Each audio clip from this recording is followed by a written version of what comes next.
The Prince Who Refused the Crown. Chapter 1. The King Who Died Before Dawn. When an elder dies, the village loses a tree, but when a king dies, even the forest holds its breath. Old Igbo saying. Nobody in Aloma slept that night. Not because there was a festival. Not because an enemy had invaded. And certainly not because anyone expected the king to die. The drums had stopped hours earlier. The moon hung low above the palm trees, washing the red earth paths in pale silver. From the royal compound came the faint smell of burning firewood and the distant voices of palace guards changing shifts. It should have been an ordinary night. But shortly before the first cock crow, a scream tore through the palace. King. Another voice followed. Call the elders. Quickly. Then the royal gong sounded. Once. Twice. 3 times. The sound rolled through Aloma like thunder. People sat upright in their beds. Mothers pulled sleeping children closer. Old men stepped outside their huts, staring toward the palace. Everyone understood what 3 strikes meant. Something terrible had happened. King Nnamdi Okori had ruled Aloma for 28 years. He was not the richest king in the region, although his palace was filled with ivory carvings, bronze ornaments, traditional stools, and gifts brought by visiting chiefs. He was not the most feared either. He was respected. There was a difference. King Nnamdi believed that a king was not the owner of his people. He was their servant. Whenever disputes arose between families, he listened. When harvest failed, he opened the royal storehouses. When young men quarreled, he reminded them that strength without wisdom was simply another form of foolishness. And whenever his council became too proud, he had one favorite saying. A throne is only a wooden seat until the people give it meaning. That was why Aloma loved him. But there was one thing everyone knew about the king. He had been sick for months. His body had grown thinner. His once powerful voice had become quieter. The palace physician had assured everyone that the king was recovering. Even the king himself believed it. 3 days earlier, he had sat beneath the Udola tree in the palace courtyard, laughing with his first son, Prince Chukwudi. Father, Chukwudi had teased, "You are growing old." The king had laughed. Old. He had pointed at his son. "Look at your own hair before you accuse me." Chukwudi had laughed harder. For a moment, there had been nothing strange about the scene. Just a father and son. But before Chukwudi left, his father had held his wrist. His expression had changed. Chukwudi. "Yes, father." The king looked toward the palace walls. "Promise me something." "What?" "If the day comes when the throne asks you to become a man you are not." He paused. "Walk away." Chukwudi had smiled. He thought his father was speaking philosophically. He did not understand. Not then. Now, before dawn, Chukwudi was running through the palace corridors barefoot. "Where is my father?" No one answered. He pushed through the bedroom doors. And stopped. His father was lying motionless on the royal bed. The room was crowded. The palace physician stood beside the bed, his face drained of color. The king's personal attendant was crying quietly. 2 elders stood near the window. And beside the bed was Prince Obinna, Chukwudi's younger brother. Obinna was staring at their father. But unlike everyone else, he wasn't crying. Chukwudi moved closer. "Father." "Nothing." He touched the king's shoulder.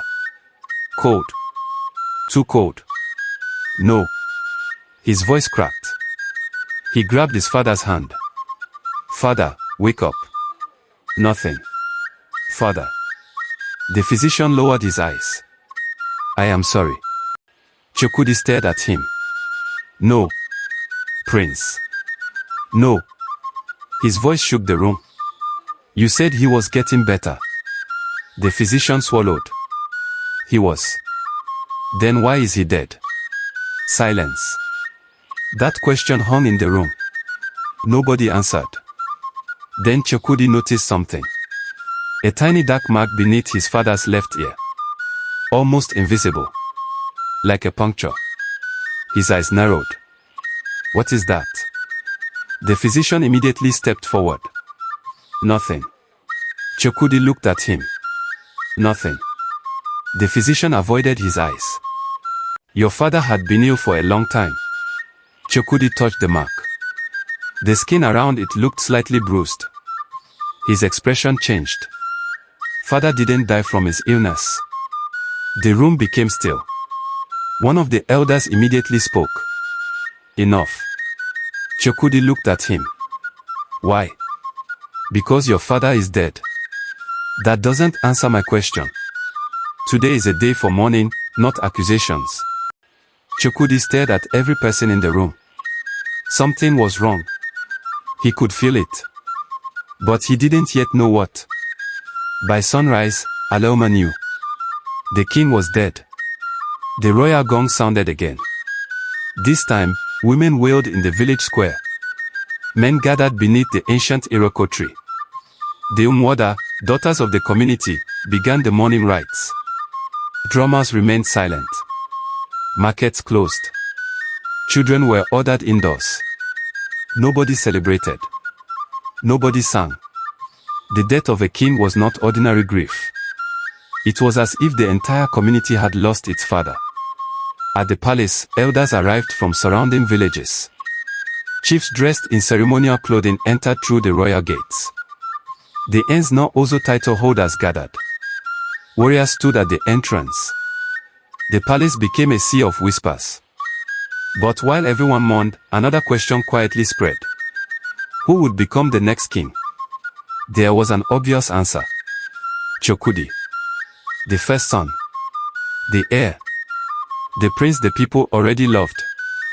But there was a problem. A problem that had been hidden for years. And only a handful of people knew about it. That evening, Chokudi stood alone beneath the Udola tree. His father's favorite place. He stared at the palace. He remembered their final conversation. If the day comes when the throne asks you to become a man you are not, walk away. For the first time, the words frightened him. Footsteps approached. Chokudi turned. It was his younger brother, Obina. They stood silently for a moment. You haven't eaten, Obina said. I am not hungry. You should eat. Chokudi looked at him. You weren't crying? Obina's face hardened. What? When father died? A long silence. Then Obina looked away.